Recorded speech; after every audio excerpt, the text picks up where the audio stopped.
Hey y'all, welcome. I'm Mikey and this is Tell Your Friends. Come on in, take a seat, and get comfortable. Take off your shoes. We're going to chill for a little while. So, first, I want to tell you a little bit about why I created this podcast. I've noticed that in the past few years, the things have gotten so out of hand in our melanated community. With fatherless homes leaving children at a deficit, single mothers being overwhelmed trying to work and effectively raise children, to the media pushing negative agendas, just to name a few. I've witnessed firsthand how the change in the mentality of my people has changed our reality. Every melanated household, no matter their place on the social scale, has one thing in common. We've all heard the saying, what happens in this house, and you all know the rest. It's detrimental to our future, so let's address it. Before the feminist movement was the civil rights movement, where we had the melanated man, woman, and child standing together for their equality and harmony, working towards a common goal. Then in comes the feminist movement. I'd like to place some of the blame for our current state on the feminist movement that black women became prominent in during the 1960s. We didn't even need to be liberated from our men. Black families were thriving at that time. We were actually the highest percent married. What happened to us? Next, they offered welfare and housing to the women, but only if they pushed the men out of the homes, making the melanated woman lose respect for the melanated man, who at that point became obsolete. Fast forward. The Black Panther Party was founded in 1966 in Oakland, California, and membership reached its peak in 1970. The 70s were all about black love, black empowerment, and being proud of who you are. Unfortunate for our community, in crept the crack epidemic, which devastated our community in so many different ways. We had mothers on crack, fathers on crack, or they were selling it and ended up in jail or prison, or even worse, dead, which still took them out of the homes.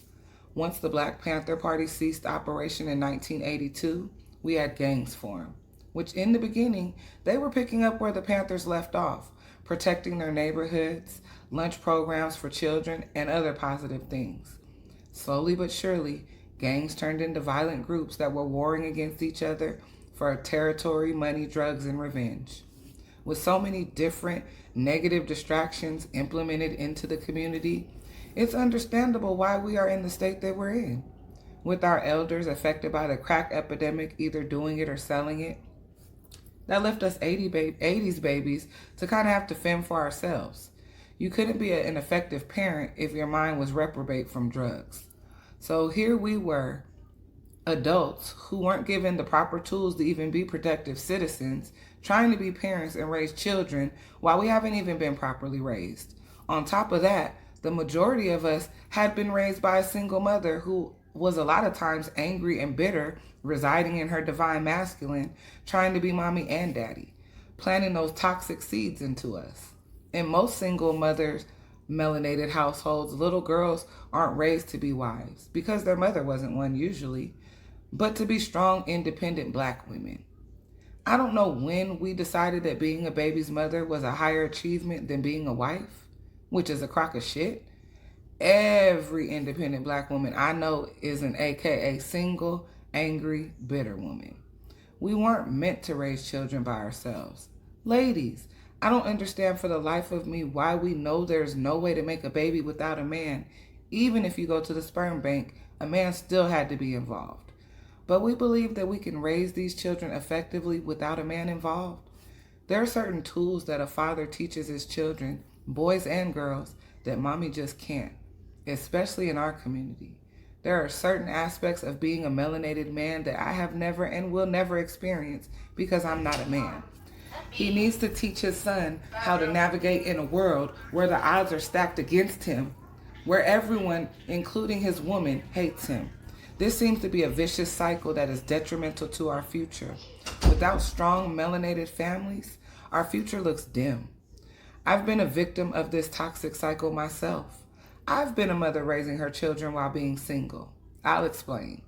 My definition of a single mother is that the father is totally absent physically, emotionally, and as well as monetarily.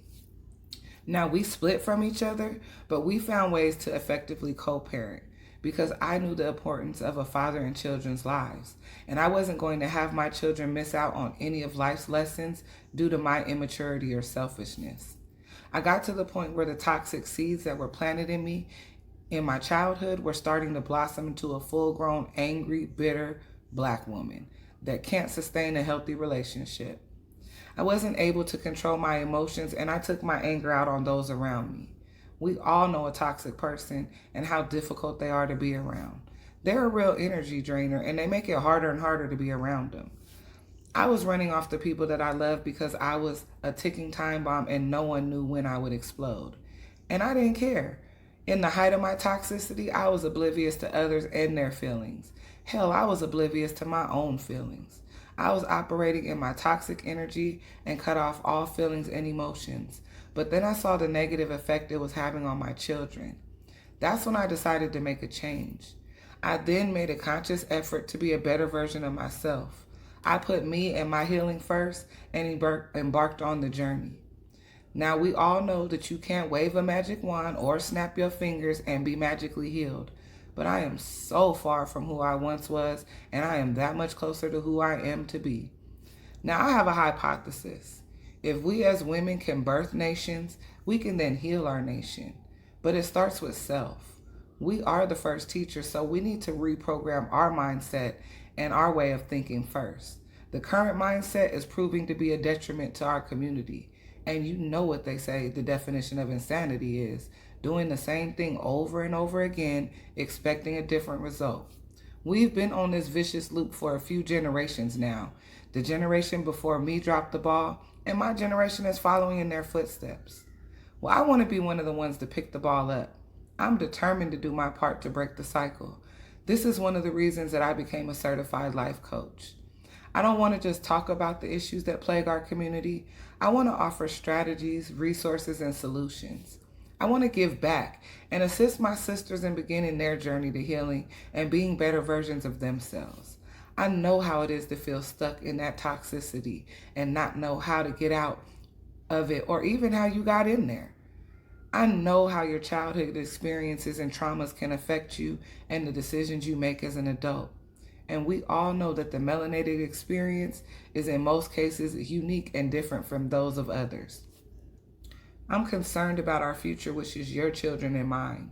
They deserve an environment that is conducive to their well-being and spiritual growth. And that starts with their teacher. That's you. Being at her best. Addressing things that could be affecting her ability to be emotionally present, being accountable and responsible for her past and present actions and how they affect her life and those of the others around her. Learning tools that will assist her in strengthening her spiritual growth, which is essential to being whole. So join me on this journey to healing our inner goddess and being the best version of ourselves and rebuilding the foundation in hopes of creating a better future. We owe it to ourselves and our children. In each episode, I will delve into topics that negatively impact our community, such as systemic racism, health disparities, and social injustices, to name a few. With the focus on healing and empowerment, I will provide practical life coaching tools and tips to guide listeners towards positive change that will help you to cultivate a deeper sense of self-awareness, while also providing insights that will allow you to tap into your inner power and develop your innate potential. I'm equally passionate about the healing power of herbs and their importance in traditional medicine.